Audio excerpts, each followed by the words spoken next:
Bienvenue sur les chaînes parlementaires. 45 minutes pour résumer toute l'actualité parlementaire et politique. C'est Parlement Hebdo avec à mes côtés Aude Morakini. Bonjour. Bonjour Mickaël Aude. et bonjour à tous. Et dans l'actualité, cette semaine, les ministres réunis en séminaire pour préparer le tour de vis fiscal et budgétaire. Pas de commentaires à la sortie.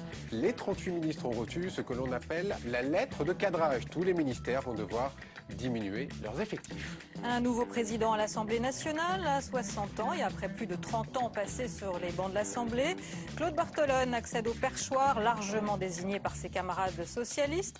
Seule petite ombre au tableau, la bouderie des Verts qui ont voté blanc, fâchés de se voir refuser la présidence de la Commission du développement durable. Ça commence. Enfin, nous parlerons football. Enfin, pas du terrain, mais de l'attitude de certains joueurs de l'équipe de France. Entre insultes à l'égard des journalistes, accrochage avec le sélectionneur, gestes d'humeur déplacés, les anciens ministres des Sports s'accordent pour dire qu'il faut les sanctionner. Et avec nous pour commenter cette actualité, Benoît Paru. Bonjour, merci d'être avec nous. Député UMP de la Marne, vous avez été secrétaire d'État au logement, puis ministre du logement dans les gouvernements Fillon. Aujourd'hui, on peut dire que vous êtes l'un des rescapés, des députés rescapés de l'ancien gouvernement, on peut dire ça comme ça?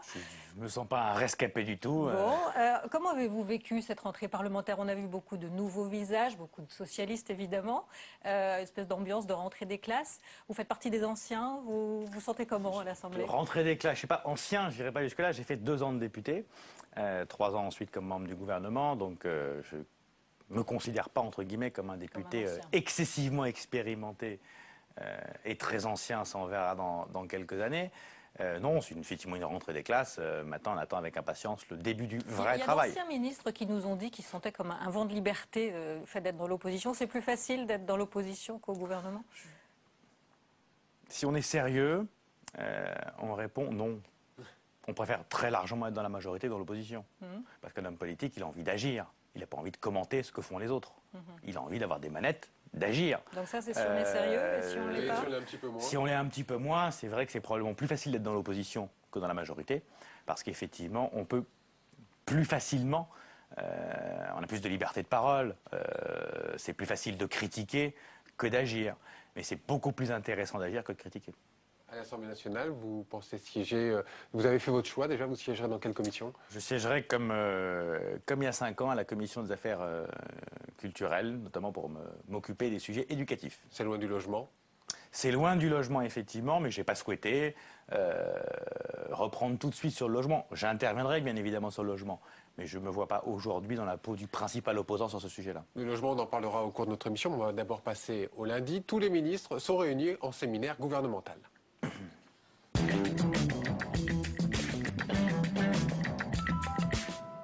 Pas d'annonce après le séminaire, tout juste un communiqué dans lequel le Premier ministre réaffirme sa volonté de maîtrise des comptes publics entre 7 et 10 milliards d'euros à trouver pour boucler le budget 2012.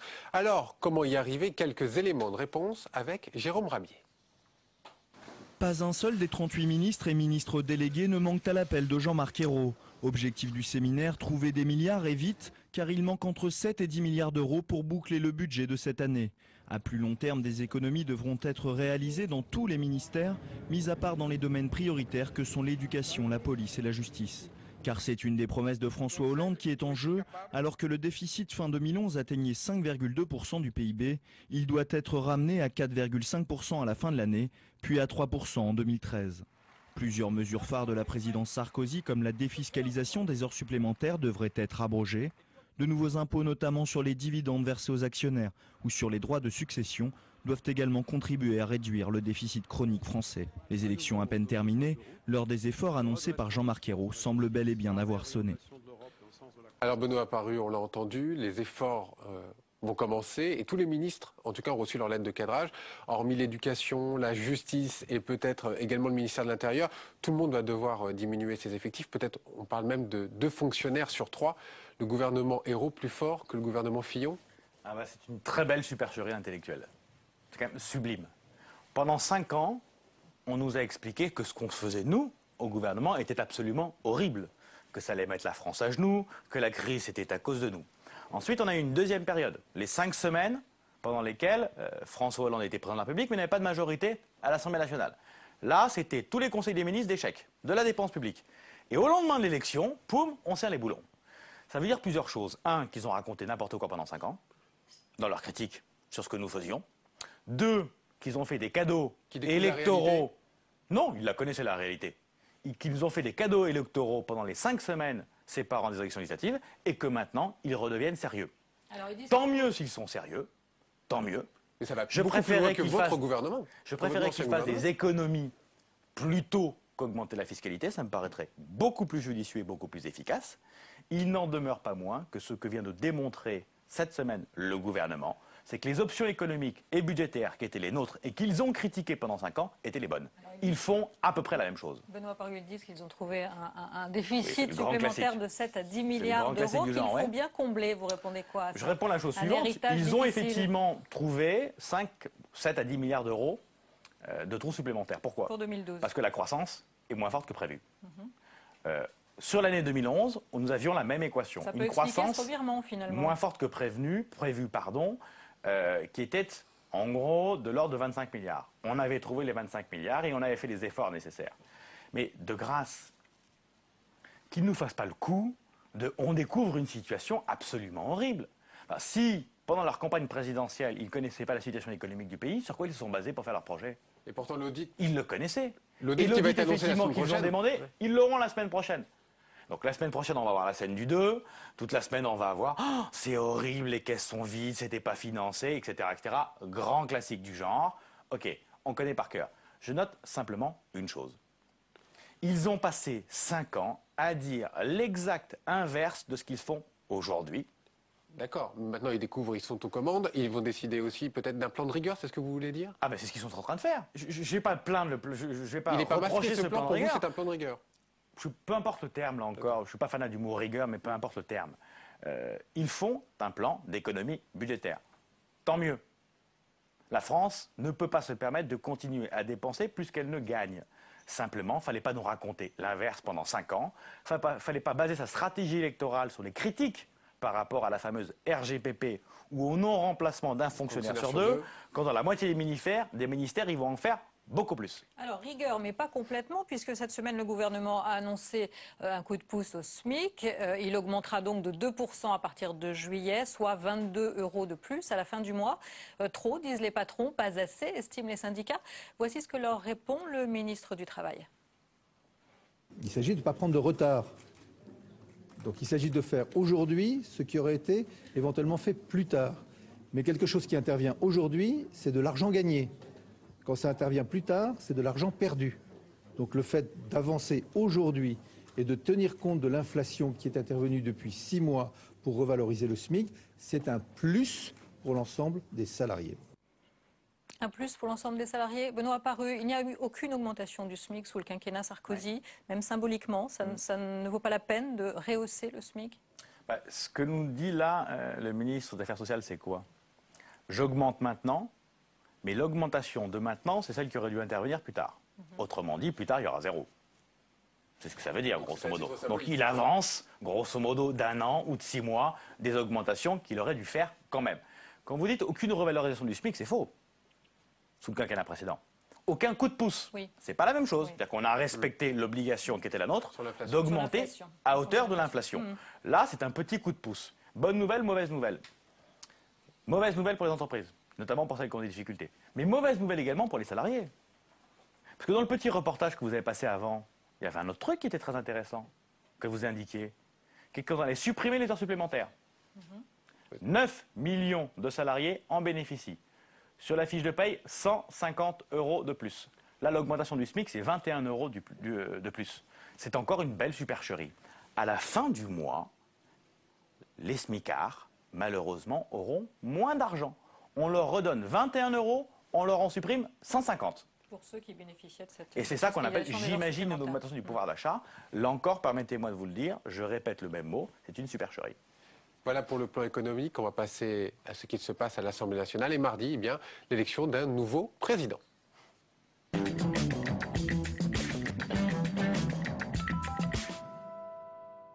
Alors Le vote est sans surprise, mais la séance historique. En ce mardi, les députés élisent Claude Bartolone à la présidence de l'Assemblée. L'hémicycle est plein. Pour la seule fois de la législature, les députés siègent par ordre alphabétique, ce qui donne quelques cohabitations cocasses. Et c'est Chloé Buffard qui nous relate cette séance.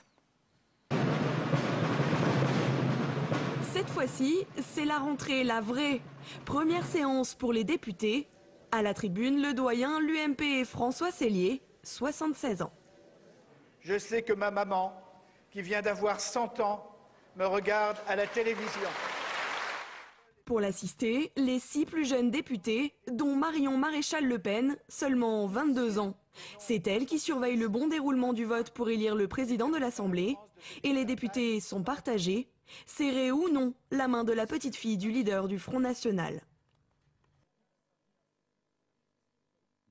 Les groupes parlementaires ne sont pas officiellement constitués. Les députés sont donc assis par ordre alphabétique. Jean-François Copé se retrouve à côté de l'avocat du Front National, Gilbert Collard. Moi qui ne joue jamais au loto, là j'ai vraiment pas gagné là. Je vois un signe du destin, oui. Mais il verra qu'on n'est pas contagieux comme ça. Sans surprise, Claude Bartolone est élu président de l'Assemblée. Monsieur Claude Bartolone, 298 voix. Face à lui, candidat pour la forme, le sortant Bernard Accoyer, soutenu par l'UMP, mais pas par les centristes qui ont voté blanc. Pendant son premier discours au perchoir, Claude Bartolone rappelle ses origines modestes. Je dois tout à la République et je veux lui rendre aujourd'hui ce qu'elle m'a donné.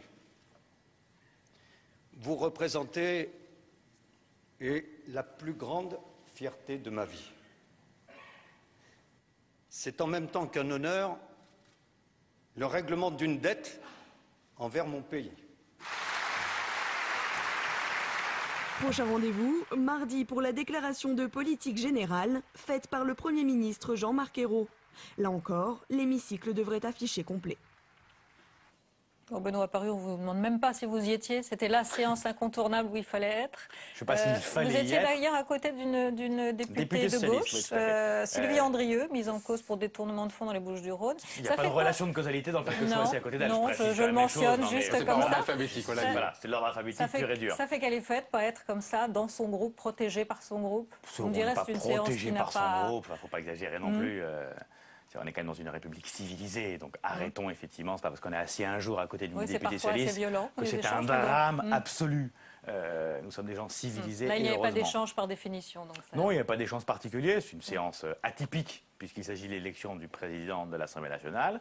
Nous siégeons effectivement par ordre alphabétique, point, il n'y a pas grand-chose à rajouter. Qu'est-ce que vous pensez un petit peu de ce président, Claude Bartolone, un bon président? Et il a dit qu'il ne voulait pas se comporter en chef de clan, façon peut-être Debré, Philippe Séguin et non pas Bernard Accoyer. C'est un petit peu l'antithèse. Écoutez, je ne sais pas si c'est thèse ou antithèse. En tout état de cause, j'imagine, j'espère, je souhaite que Claude Bartolone soit un bon président. C'est quelqu'un que vous appréciez ? Oui, j'ai aucun doute sur le fait qu'il sera un bon président. Maintenant, on jugera effectivement sur pièce, mais je n'ai pas de raison de douter de son engagement. Je n'ai pas de raison de douter sur le fait qu'il soit impartial. C'est le rôle même du président de l'Assemblée que d'être impartial. Qu'est-ce que demande l'opposition ? Aucun sujet par rapport à ça. Qu'est-ce que demande l'opposition en plus de ce qu'elle peut avoir aujourd'hui, notamment une commission? Mais on ne demande rien de plus. On demande à ce que nos droits soient respectés, ce qui est normal, ce qui est une évidence. Et ce que Claude Bartolone respectera, j'ai aucun souci par rapport à ça. Alors ce vendredi, Claude Bartolone a rencontré le président du Sénat pour qu'ils décident ensemble d'une baisse de leurs indemnités. Vous ne regrettez pas de ne pas avoir initié ce genre de choses, vous, dans la majorité, avant? Non. Ce sont des symboles qui sont quand même forts. Juste un point. Est-ce qu'on a diminué le salaire des fonctionnaires en France? Est-ce qu'on a diminué les pensions de retraite en France? Est-ce qu'on a diminué le salaire du privé, le SMIC en France? Non. Donc ça n'a aucune raison d'être cette Donc démarche. je dis simplement la chose totalement suivante. symbolique. Traitons les politiques comme tout le monde, ni plus, ni moins. Donc on ne leur Il demande pas de serait baisser de faire choquant d'efforts. que les hommes politiques, entre guillemets, ne participent pas aux efforts collectifs. Et donc on doit participer aux efforts collectifs. Mais comme tout le monde. Là, sincèrement, c'est du symbole, à pas cher, qui fait 3 bouts d'économie de chandelle, qui fait sûrement plaisir aux gens, c'est bien, mais c'est pas sérieux. Traitons les hommes politiques comme tout le monde. Ni plus, ni moins. Soyons simplement juste. Benoît Apparu, on va parler un petit peu de votre parti, l'UMP. En ce mardi, toujours, le secrétaire général, Jean-François Copé, veut redéfinir le socle des valeurs de l'UMP. Vous nous direz exactement ce que ça veut dire. Mais cette idée est loin de plaire à tout le monde. Certains n'hésitent plus à parler également de droit d'inventaire des années Sarkozy. En somme, la parole se libère peu à peu à l'UMP, comme nous l'explique Mounir Sossi. Tirer les enseignements de la défaite sans accabler Nicolas Sarkozy. Une mission délicate pour Jean-François Copé qui doit remettre les choses à plat tout en préparant l'opposition, mais pas seulement. Il y a d'autre part la réflexion qu'on doit faire, nous, de reconstruction. Voilà, on est au lendemain d'une défaite, donc on doit faire ce travail qui consiste à réfléchir sur ce qui nous rassemble. Voilà, et cet exercice a donné lieu à un long débat. Un débat qui n'a pas lieu d'être pour certains. Moi, j'ai pris position contre cet exercice auquel je trouve aucun intérêt. Réaffirmer ses valeurs, Roselyne Bachelot l'a fait dans un livre où elle critique le tournant à droite pris par Nicolas Sarkozy pendant sa campagne. Cette question du bilan du quinquennat cristallise les tensions à l'UMP. Nous n'accepterons pas qu'il y ait certaines personnes qui remettent en cause ce qui a été fait parce que ces personnes-là ont été solidaires au moment de le faire, elles étaient à nos côtés. Si elles n'avaient pas été contentes, elles n'avaient qu'à démissionner, elles ne l'ont pas fait. Donc aujourd'hui, elles n'ont pas à s'exprimer. On ne peut pas rester 5 ans dans un gouvernement et après venir critiquer ce qui a été fait par ce même gouvernement. Pendant un mois, les responsables de l'UMP vont se retrouver chaque semaine pour redéfinir la ligne idéologique du parti. Entre droit d'inventaire et débat sur les valeurs, Jean-François Copé va devoir déployer des trésors de diplomatie pour ménager toutes les sensibilités. Benoît Apparu, c'est l'heure du grand déballage. Ce n'est pas l'heure du grand déballage. Il est normal qu'à la sortie d'une double défaite électorale, présidentielle puis législative, on s'interroge sur le pourquoi de cette défaite. Ce serait d'ailleurs une erreur de ne pas le faire. Est-ce que pour autant, il faut obligatoirement prendre un fouet et se battre en disant « Ah, on a été nuls pendant 5 ans ». Voilà, on peut peut-être essayer de trouver un sens de la nuance. Si je peux me permettre, c'est peut-être pas pendant 5 ans, mais c'est peut-être au moment de cette campagne. On a beaucoup parlé de droitisation. Vous-même, vous avez dit qu'on a été un petit peu loin dans la droitisation au moment de la campagne législative. C'est pas parce que Libération l'a dit que c'est vrai. Hein, vous l'avez dit sur une autre chaîne, d'information. Voilà, j'ai dit la chose suivante, et je répète la chose suivante. Je considère que pendant cette campagne électorale, nous sommes partis avec un président de la République qui, en sondage, était à 45 au second tour, à 44 au second tour, et qui finit à 48,5. Ça veut dire que la campagne a plutôt été bonne, me semble-t-il, que mauvaise. Le vrai sujet, pour moi, il est où? Le vrai sujet, c'est que oui, nous n'avons pas, pendant 5 ans, suffisamment vendu notre bilan. Pas suffisamment fait de pédagogie, ce que nous faisons. Et les premiers responsables, ce sont les ministres qui n'ont peut-être pas été suffisamment sur le terrain, moi le premier, pour expliquer leur politique. Donc vous faites une sorte de mea culpa des ministres qui n'ont pas été assez sur le terrain. C'est un mea culpa général de tout le monde que nous devons faire. On doit obligatoirement, je me répète, au lendemain d'une défaite, s'interroger sur le pourquoi de cette défaite. Il y a eu sûrement des erreurs de fait, sinon on aurait gagné. Et puis il n'y a peut-être pas eu un boulot des parlementaires, des ministres, des responsables politiques, du parti politique, sur l'explication de notre boulot, de ce que nous faisions. Et je reste très fier du bilan qui est le nôtre. Donc plutôt mauvais boulot des ministres, finalement, vous dites? Pas mauvais boulot, je pense qu'on a pas suffisamment expliqué. Je pense qu'on a un très bon bilan, mais qu'on l'a mal vendu. Oui, et donc, mais il n'y a pas eu de problème de droitisation dans la campagne? Moi, je n'ai pas le sentiment qu'on ait eu une droitisation excessive pendant cette campagne électorale. Pourquoi ce débat sur les valeurs, alors? Parce qu'à partir du moment où vous avez une défaite électorale, vous devez nécessairement vous interroger sur ce que vous êtes. Premier point. Oui, mais là Deuxième on parle de point, valeurs. on ne parle pas de projet, on parle de valeurs. On sent bien qu'il y a des interrogations actuelles au sein de l'UMP. On sent bien qu'il y a effectivement un certain nombre de parlementaires qui voudraient être plus à droite, d'autres qui voudraient être moins à droite. Donc il faut nécessairement que l'on mette tout le monde autour de la table et que l'on s'interroge sur ce qui nous rassemble, sur ce qui nous unit, sur pourquoi on veut continuer à vivre ensemble et à faire de la politique ensemble. Jean-François Copé a été assez clair aussi cette semaine. Il a dit le nini qui a eu lieu pendant l'élection législative, eh bien, il n'est pas caduc. Est-ce que vous étiez d'accord avec cette position du nini? On sent quand même qu'au sein même de l'UMP, tout le monde n'était pas totalement d'accord avec cette stratégie. Effectivement, tout le monde n'était pas d'accord. Mais il faut bien à un moment trouver un point d'accord. Quand vous avez effectivement des positions divergentes entre les uns et les autres, vous essayez de regarder c'est la solution qui fait le consensus. La solution qui a fait le consensus, c'est le nini. Ce n'était pas forcément ma position originelle, mais j'ai soutenu et je soutiendrai cette position parce que c'est celle que nous avons définie ensemble. Alors, quand il y a un livre, par exemple, de Roselyne Bachelot, ancienne ministre, quand Jean-Pierre Raffarin aussi dit on est allé trop loin dans la droitisation, on a commis des erreurs sur la stratégie d'aller vers le Front National, vous leur dites quoi? Vous leur répondez c'est pas le moment de parler de ça, vous avez tort? Non, je pense qu'ils ont raison d'en parler. Mais là encore, on peut peut-être le faire de façon mesurée. Et pas sur la place publique, c'est ça? Non, mais sur la place publique, ça ne me gêne pas. On peut le faire de façon mesurée. On n'est pas obligé, là encore, d'avoir des propos durs, des propos définitifs, et on peut essayer de faire les choses de façon sereine. Dernière question inévitable, Benoît Apparu. Plutôt Copé ou plutôt Fillon? Ni l'un, ni l'autre. Alors Alain Juppé? Ni l'un, ni l'autre. Je parlerai du troisième après. D'accord. Pour moi, le sujet de l'élection présidentielle interne à l'UMP, c'est pas le sujet de l'élection présidentielle de 2017. Enfin, je pense que nous ferons... en parle quand même. Ça arrive là, c'est en novembre. Je sais bien, Il y a mais l'été ne entre les confondons deux. pas d'élection.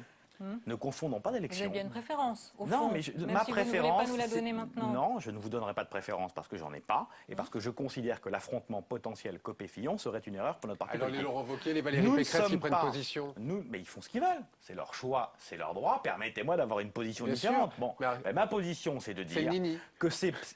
Ma position, si vous voulez juste me laisser vous vous en répondre, prie. sera beaucoup plus simple pour qu'on Avec se plaisir. comprenne. Ma position est très simple. Je ne souhaite pas que l'on confonde l'élection présidentielle de 2017 et l'élection présidentielle interne à notre parti politique. Si c'est effectivement un combat Fillon-Copé, ça veut dire que le parti, de fait, dès 2012, choisit son champion pour 2017. Et que l'autre qui n'a pas été choisi rentre en guérilla et en opposition pendant 5 ans. Il faudra bien Je quelqu'un à la pense tête que de ce l'UMP serait en novembre, une de toute erreur. façon. Et donc, de mon point de vue, il nous faudra évidemment quelqu'un à la tête de l'UMP. Et je crois ça ne que le commence pas choix, maintenant. le bon choix pour la présidence de l'UMP serait quelqu'un qui ne serait pas potentiellement candidat en 2017. Peut-être Alain Juppé. Parce qu'à ce moment-là, je ne parle pas des questions de personne, parce qu'à ce moment-là, ça veut dire que cette personne prendra la présidence de l'UMP pour l'intérêt général de la famille politique et non pas pour son intérêt de 2017. C'est ce qui ferait toute la différence. Alors, Les vous-même- Français vous-même, aujourd'hui, peut-être on a perdu 2 élections. Peut-être que les Français n'attendent pas de nous qu'on se préoccupe tout de suite de 2017, qu'on se préoccupe tout de suite les uns et les autres de notre intérêt personnel et du poste qu'on va avoir en 2017, en 2022 ou en On a bien 2158. compris, nous n'aurons aucun nom sur cette affaire. Vous n'aurez aucun nom parce que le sujet n'est pas un choix de personne, mais de définir une ligne politique pour notre formation politique et pas de savoir qui en sera le chef. Voilà qui est clair. Allez, en ce mardi toujours, la commission des lois du Sénat examine le projet de loi sur le harcèlement sexuel dont l'examen commencera le 11 juillet prochain. Les sénateurs ont entendu les ministres et présenté quelques amendements. Les explications de Marie Brémaud. Ultimes auditions pour le groupe de travail sur le harcèlement sexuel. Durant presque 3 heures, 2 membres du gouvernement font face aux sénateurs. Nous recevons pour la première fois dans cette législature des ministres en audition au Sénat. Pour Christiane Taubira et Najat Vallaud-Belkacem, les questions sont nombreuses afin de clarifier une définition du harcèlement sexuel jugée imprécise par le Conseil constitutionnel. Les sénateurs se réunissent depuis plusieurs semaines au sein d'un groupe de travail afin d'élaborer un texte commun suite aux 7 propositions de loi déposées sur le sujet. Le gouvernement, de son côté, a proposé un texte de loi. Venir au Sénat à quelques jours seulement de l'examen du texte apparaît pour certains comme un dénigrement du travail parlementaire. C'est un peu tard. Le texte est sorti. Si vous voulez, je vais vous le montrer. Le voilà, le texte du gouvernement. Voilà le texte du gouvernement, le voilà. Comment se fait-il qu'il n'y a pas une conversation avec nous? Mais les ministres sont venus aujourd'hui cajoler, rassurer les sénateurs. C'était un moment absolument essentiel dans l'absolu parce que voilà, il en va du respect que nous avons envers le Parlement. Mais sur un texte comme celui-là, c'était tout particulièrement important parce qu'on sait bien que sur le harcèlement sexuel, les sénateurs se sont beaucoup mobilisés. Le 11 juillet prochain, le texte sera examiné en séance publique au Sénat. Reste à savoir si d'ici là, beaucoup d'amendements seront déposés par les sénateurs. Alors on sait que les sénateurs veulent aller dans le sens des associations de défense de victimes pour une peine unique pour les 2 types de délits. Là, il faut combler en urgence un vide juridique. C'est un projet de loi que vous voterez quand il arrivera à l'Assemblée? Oui, je voterai ce projet de loi parce qu'effectivement nous avons un vide juridique, il faut le remplir.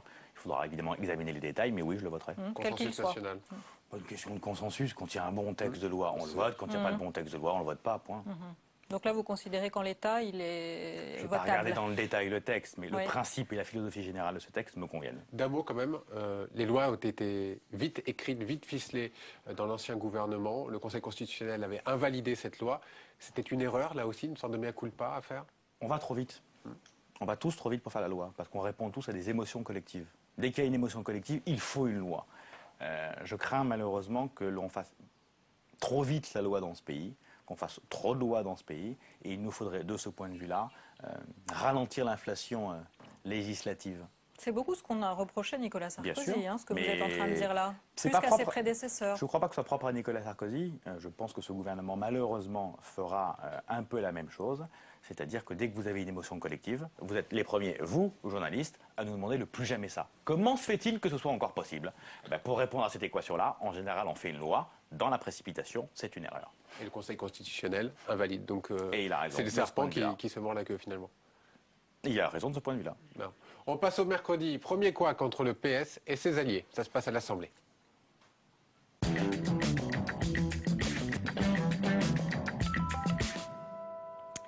Et pour le Parti socialiste, les ennuis commencent avec les alliés parlementaires. Ainsi, les écologistes protestent en ce mercredi. Ils ont appris qu'ils n'auraient pas la présidence de la Commission du développement durable, comme ils le pensaient. Alors, mécontents au point que la veille, ils avaient voté blanc pour l'élection de Claude Barthelone. Jérémy Hartmann. Il y a encore quelques jours, cela ne faisait aucun doute pour les écologistes. Les socialistes leur laisseraient la présidence de la Commission du développement durable à l'Assemblée. Les députés verts avaient même désigné leur candidat pour le poste, l'élu parisien Denis Baupin. Ce que nous avons compris, c'est que nos partenaires socialistes, même s'ils ont la majorité absolue à eux seuls, ont envie d'un fonctionnement pluraliste de l'Assemblée nationale, ce qui est plutôt sain à partir du moment où en plus on est ensemble dans un même gouvernement, etc. Peut-être un peu trop sur deux les écologistes, car hier matin, mauvaise surprise, ils découvrent que le groupe socialiste préfère garder cette présidence de la Commission du développement durable. Ce sera pour un député PS de l'Indre, Jean-Paul Chanteguet. Il se trouve que Jean-Paul Chanteguet, qui a beaucoup travaillé à ces problématiques depuis des années, avec une sensibilité très particulière au sein du Parti socialiste. Le Parti socialiste a décidé tout seul, au motif qu'il aurait une ou deux voix de majorité à lui tout seul, et donc il pourrait imposer ses choix qu'il aurait fait tout seul. C'est dommage, nous ce n'est pas comme ça que nous concevons le fonctionnement d'une majorité. En échange, le PS leur propose une vice-présidence de l'Assemblée, ainsi que la délégation aux affaires européennes, qui ne fait pas partie des 8 commissions permanentes. Un troc dont les écologistes ne veulent pas entendre parler. Nous, on n'est pas dans une logique de marchandage et de lot de consolation, donc nous avons refusé toutes les propositions alternatives qui nous ont été faites. En signe de protestation, les élus écologistes ont glissé hier un bulletin blanc dans l'urne lors du vote pour la présidence de l'Assemblée. Les discussions entre les deux groupes se poursuivent aujourd'hui pour trouver un compromis. Alors finalement, les écologistes ont accepté leur lot de consolation, la vice-présidence de l'Assemblée pour Denis Baupin et la délégation aux affaires européennes. Le groupe GDR non plus n'était pas content et visiblement tout cela vous fait un peu sourire. Oui, ça me fait sourire. C'est une bonne guerre. Le petit sucre de la vice-présidente pour les écologistes qui n'étaient pas contents. Les socialistes risquent d'avoir quelques problèmes avec leurs alliés, vous pensez? C'est leur problème, c'est pas le mien. Il ne fallait pas signer un accord avec eux. Ils l'ont fait, maintenant il faut qu'ils l'assument. C'est vrai que quand on signe un accord et que derrière on ne le respecte pas, ça pose des problèmes. Ils vont peut-être être encore plus difficiles que ce qui a été le nouveau centre pour vous? Ça là encore, je vous répète, c'est leur problème. Ils géreront leur majorité comme ils l'entendent. Qu'ils assument leurs accords électoraux avec les communistes et avec les Verts, c'est leur problème. D'un petit mot quand même, Jean-Louis Borloo il a créé aussi un groupe à l'Assemblée nationale. Il votera aussi quelques textes, une opposition vérité, a-t-il dit. Qu'est-ce que vous en pensez? Écoutez, il a réussi, je crois, un joli coup. Il essaie de faire émerger sa sensibilité centriste. Moi, je répète que je reste convaincu que cette sensibilité centriste doit se retrouver au sein de l'UMP et que l'UMP doit marcher sur deux piliers. Un pilier, effectivement, d'une droite que je qualifierais d'ouverte, de moderne, de généreuse.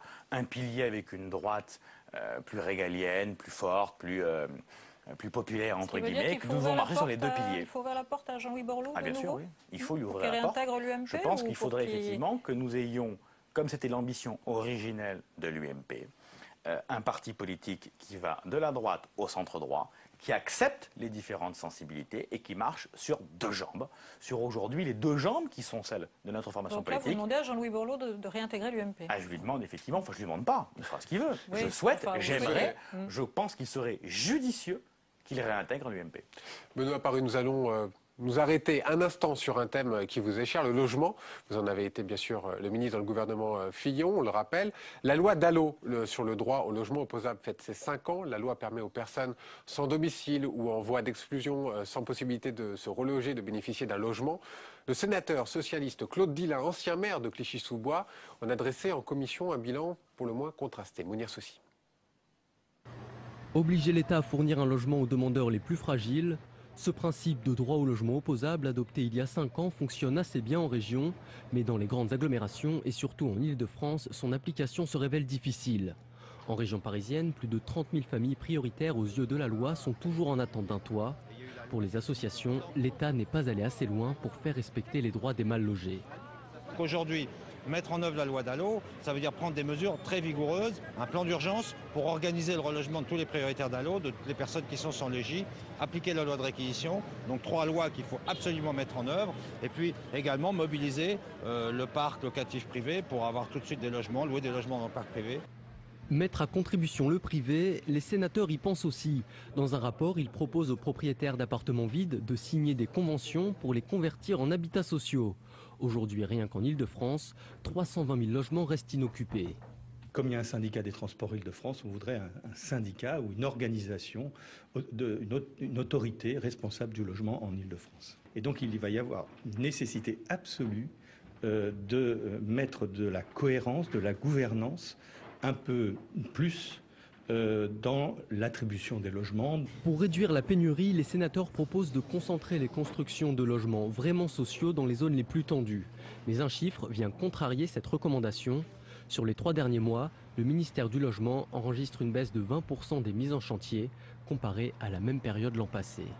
Benoît Paru, on l'a vu dans ce reportage, Claude Dillin, l'ancien maire de Clichy-sous-Bois, en bref, pour résumer, il dit bien il y avait l'argent, mais on n'a pas fait ce qu'il fallait là où il fallait, notamment, il prend l'exemple de l'Île-de-France. C'est un peu votre bilan qui est remis en cause. Il a à 100% raison. Tant qu'on continuera en France à construire 2 fois plus de logements en Auvergne qu'en Île-de-France, on fera l'exact inverse de ce qu'il faut faire. J'ai souhaité, en 2009, je suis le premier, malheureusement, en 30 ans, à avoir pointé du doigt ce problème majeur en France. Le problème majeur en France, c'est quoi? C'est pas qu'on ne construit pas assez de logements, on en fait largement ce qu'il faut. Mais on ne les fait pas au bon endroit.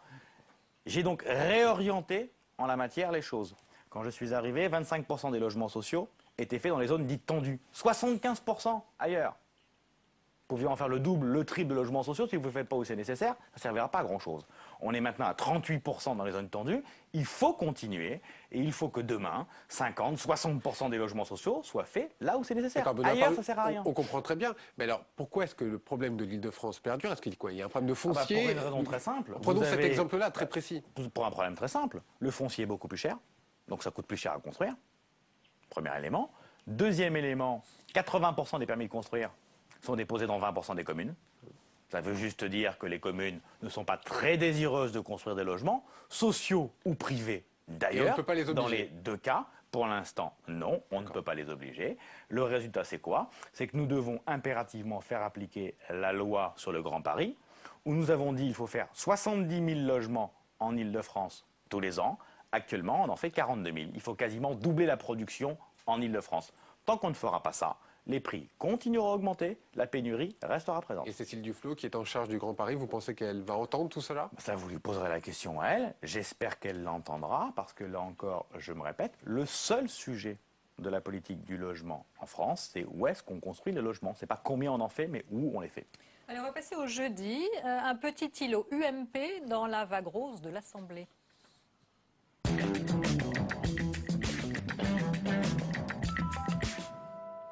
Jeudi, c'est enfin l'élection des présidents de groupe, poste très convoité. Sur les 8 présidents, 7 reviennent aux socialistes.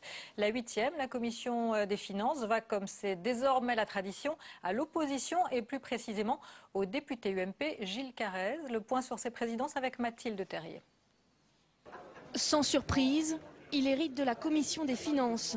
la seule qui revienne à un élu d'opposition, un engagement de Nicolas Sarkozy, inscrit depuis dans le règlement de l'Assemblée. Mon rôle, c'est d'abord celui d'un président qui fait en sorte que la Commission fasse le meilleur travail possible. Et puis, bien entendu, puisque j'appartiens à l'opposition, j'aurai par ailleurs un rôle d'opposant, mais un rôle d'opposant qui sera inscrit dans un souci d'abord de vérité, de pédagogie, parce que nous sommes dans une situation extraordinairement difficile. Sur les 8 commissions permanentes, 7 reviennent à des socialistes, dont 3 seulement à des femmes, malgré l'objectif de parité. L'ancienne candidate au perchoir, Elisabeth Guigou, va aux affaires étrangères. Patricia Adam, elle, s'occupe de la défense. Enfin, Catherine Lemorton dirige les affaires sociales. Désormais, la commission des lois voit à sa tête le Quimpérois Jean-Jacques Urvoas. François Brotte gérera les affaires économiques. Enfin, l'élu de Paris, Patrick Bloch, très critique sur la loi Hadopi, s'occupera des affaires culturelles. Seule nomination a provoqué réellement des tensions la commission du développement durable, convoitée avec insistance par les écologistes. Elle revient finalement au socialiste Jean-Paul Chanteguet. Pour moi, il n'y a pas de polémique. J'appartiens depuis déjà un certain nombre d'années au groupe socialiste. Je me bats pour le développement durable, la défense de l'environnement, de l'aménagement du territoire aussi. Et c'est vrai que j'ai considéré que je pouvais donc assumer ces responsabilités de président. Désormais constituées, certaines de ces commissions seront appelées à siéger dès la reprise des travaux parlementaires, début juillet. Alors, vous l'avez rectifié, Benoît Paruet, vous avez raison. L'opposition à la tête de la Commission des finances, ça n'est pas simplement une tradition orale comme ça. C'est inscrit dans le règlement de l'Assemblée. Donc, de toute façon, il n'avait pas le choix. Ceci étant dit, Gilles Carrez, à la tête de la Commission des finances, ça vous rassure? C'est quelqu'un qui saura faire entendre sa voix si les dépenses, par exemple, lui semblent trop importantes? C'est pas que ça me rassure, c'est que c'est bien. Je trouve que cette tradition que nous avons inscrite dans le règlement de l'Assemblée nationale, notre ancienne majorité, qui est de dire donnons le contrôle de la Commission des finances, donc le contrôle des comptes publics, à l'opposition, me paraît sain. Dans une démocratie apaisée, la meilleure façon de contrôler l'exécution budgétaire et la préparation budgétaire, c'est d'avoir un opposant qui regarde les choses. Il se trouve que Gilles Carrez est un spécialiste de ces questions-là, qu'il a l'énorme avantage d'être reconnu sur tous les bancs comme quelqu'un de crédible, de sérieux, de professionnel, et qu'il présidera cette commission comme un opposant, mais avec suffisamment de neutralité pour effectivement pas être là pour critiquer exclusivement par principe. Pas de chance comme pour le faisait vous. d'ailleurs Didier Migaud en son temps. Pas de chance pour vous, à la tête de la Commission des affaires culturelles, c'est un socialiste, Patrick Bloch, ou chance pour pas vous, de je ne chance, sais pas. Et on dit qu'il est très hostile à la loi Hadopi, ça promet des heures un peu chaudes. On verra bien effectivement. Vous savez, les socialistes ont été contre à peu près toutes les lois que nous avons fait voter pendant 5 ans. Donc vous les attendez au Je tournant, pense, là. bien sûr, parce que je pense qu'ils maintiendront 95% de ces lois-là. On verra bien ce qu'ils feront sur Hadopi. Vous savez, l'un des drames de notre pays, c'est que l'opposition, par principe, elle critique. Et qu'elle a du mal, comme on dit, à être constructive. Au-delà du discours, dans les discours, on dit tous qu'on sera constructif. Dans la vraie vie, par principe, on considère que l'opposition doit dire c'est pas bien. Et qu'on est dans un rapport de force qui est toujours, il y a des gentils d'un côté, des manchons de l'autre, on est manichéen, oui, non. Il faudrait qu'on fasse évoluer ça pour qu'effectivement on ait une opposition plus responsable et une majorité plus responsable également. C'est ce que vous serez. J'espère que j'arriverai à l'être parce que c'est jamais facile. Quand vous êtes dans un groupe, le groupe prend des positions, vous suivez ces positions-là, c'est naturel. Mais j'espère qu'effectivement on sera plus constructif et qu'on acceptera véritablement de dire que quand c'est bien, on vote. Benoît Paruet, vous allez être membre de la Commission des affaires culturelles. Les affaires culturelles, c'est peut-être l'un des ministères, le ministère de la Culture qui sera soumis à la rigueur, en tout cas. Ça vous inquiète ? Cette commission s'occupe des affaires culturelles et de l'éducation. Pour ce qui me concerne, je serai plutôt sur les sujets éducatifs. On a compris. C'est l'un de mes, effectivement, qui ne sera pas touché, lui, a priori. Qui, semble-t-il, ne sera pas touché. Moi, je considère que tous les ministères doivent être touchés. Donc le ministère de l'Éducation y compris l'éducation nationale. Aujourd'hui, le problème de l'éducation nationale, ce n'est pas un problème de manque de postes. C'est un problème d'organisation, ça n'a strictement rien à voir. Nous avons eu 500 000 élèves de moins ces 20 dernières années. 500 000 élèves de moins. Ce n'est pas illogique de réduire le nombre de postes. Ça ne change pas l'encadrement dans les classes, ça ne change pas le nombre d'élèves par classe puisque vous avez eu moins d'élèves. Donc acceptons qu'il y ait moins de profs quand il y a moins d'élèves. résumer le problème de l'éducation nationale au nombre de postes, c'est se masquer la réalité des choses. Là, et c'est passer à côté des vrais problèmes. Là-dessus, vous êtes vraiment dans l'opposition parce que non, j'ai défendu la même position. J'ai défendu exactement la même position pendant 5 ans, et je continue à assumer ce qu'a fait Luc Châtel et ce qu'a fait Xavier Darcos, réduire le nombre de postes à l'éducation nationale. Benoît Apparu, est-ce que vous aimez le football? C'est un autre sujet. Oui, comme tout le monde. Le vrai, celui-là. Le vrai, c'est-à-dire sur le terrain. Non, celui qui joue sur le terrain et peut-être... Vous avez regardé les matchs de l'équipe de France pendant l'Euro? Oui, c'est pas toujours beaucoup plus clair que dans la vie politique. On a beaucoup parlé d'enfants gâtés, d'enfants mal élevés, les bleus ont aggravé leur mauvaise réputation à l'issue du quart de finale. Certains joueurs comme Samir Nasri en premier attirant par leur comportement les foudres de tous. Dès lors, la question du versement de leur prime de 140 000 € est posée. Sophie Normand. Il y a la mauvaise performance sportive des Bleus. Il y a surtout en dehors du terrain l'attitude contestable de 4 individus. Insultes à l'égard des journalistes, gestes d'humeur déplacés, accrochage avec le sélectionneur. Tout le monde s'accorde pour dire qu'il faut sanctionner. Il faut distinguer plusieurs choses. Il y a eu des insultes de Nasri, il y a des sanctions sportives. La fédération a les outils pour le sanctionner, parce que c'est une attitude qui n'est pas acceptable. Il s'agit que la fédération fasse preuve de fermeté par rapport à de tels comportements. Mais ce qui est plus général, c'est quelle est la place aujourd'hui de la sélection dans l'équipe nationale par rapport à la carrière dans le club professionnel. Les Bleus se désintéresseraient-ils de la sélection nationale? La question fait rire jaune lorsque l'on sait que leur élimination en quart de finale de l'Euro devrait leur apporter plus de 100 000 €. Une prime négociée avec la Fédération française de football avant le début de la compétition et aujourd'hui contestée par beaucoup. C'est à la fédération de voir avec les quelques joueurs qui ont dérapé si effectivement il n'y a pas lieu de prendre des sanctions d'une part et que ces joueurs en fassent un peu amende honorable en disant cette prime on va la donner à telle ou telle association caricative ou même au foot amateur. Je dirais d'autant plus que quand on connaît leur niveau de salaire de base, on peut estimer que cette prime n'est pas totalement indispensable à leur survie entre guillemets. Problème de formation, d'éducation, d'encadrement, jeune homme pris dans l'engrenage d'un football business. Des thèmes sur lesquels la FFF devra aussi se pencher.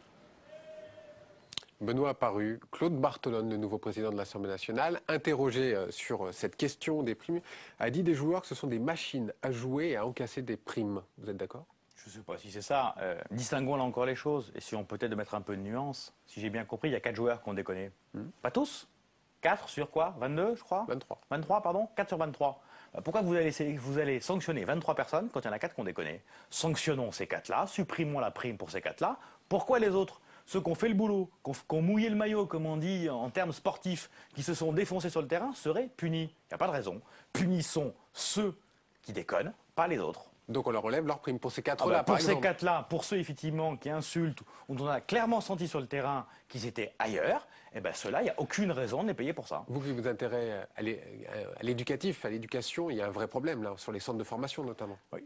Il y a un problème peut-être sur les centres de formation. Il y a surtout une difficulté, me semble-t-il, c'est quand vous avez 20 ans, 21 ans, 22 ans et que vous touchez ce qu'un ouvrier gagne pendant toute sa vie en un mois, forcément ça vous monte à la tête. Quand à 21 ans ou 22 ans, vous touchez 200, 300, 400 000 € par mois, ça vous monte nécessairement à la tête, ce qu'on appelle le melon, comme on dit. Et en général, quand vous avez le melon, vous avez un très mauvais comportement.